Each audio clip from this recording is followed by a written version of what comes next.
I would define religion in a sense that it means to know. To know God. Sarve pumso paradharmo. The purpose of all religion, or the supreme religion, is to know God. Know what is above this mundane platform of I, me, and mine. To know the spirit, the soul, and the supersoul, or God. Ultimately, the purpose of religion is to reestablish our firm convictions and help us grow in loving service of God.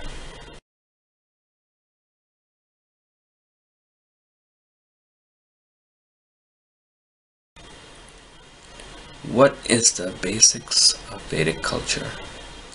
The basics of Vedic culture is to understand the importance of a spiritual outlook of life.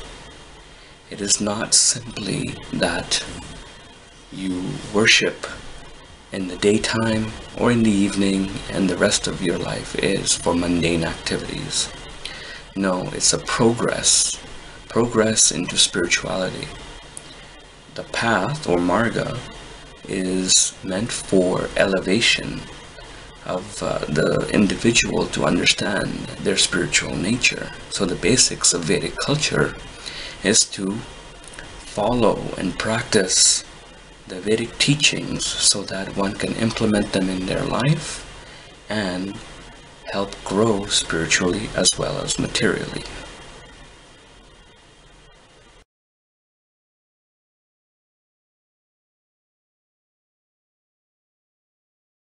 What is believed about the soul in Vedic culture? In Vedic culture, it is understood that you're not this body but an eternal spirit soul.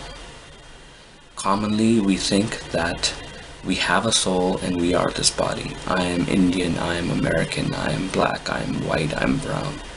But in actuality, you are the eternal spirit soul within the body. The body is temporary. The soul, which is us, is eternal. We have to understand that the soul is a part and parcel of God, an eternal servant of God. It is individual, independent, and it is ultimately our only identity, that we, as spiritual beings, are eternally, powerfully spiritual servants of God. So the soul is what we are. We're not these bodies. The body is temporary. We, the soul, are eternal.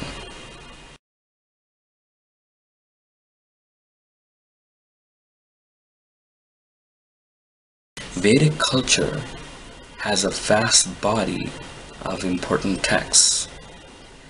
They have a hierarchy of Vedic texts. Each are important, yes, because each come from the breathing of the Lord. In Vedic culture, it is explained that originally the Vedic texts were not written down. They were spoken, Shabda Praman, or evidenced through sound vibrations or verbal communication. Ultimately, they come from the breathing of the Lord. They are equally important.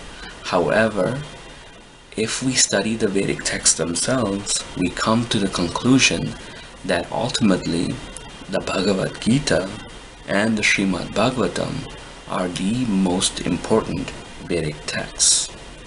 There is a hierarchy of the Vedas, or the Vedic texts, and they conclude that the Bhagavatam and the Bhagavad Gita are the conclusion of such texts.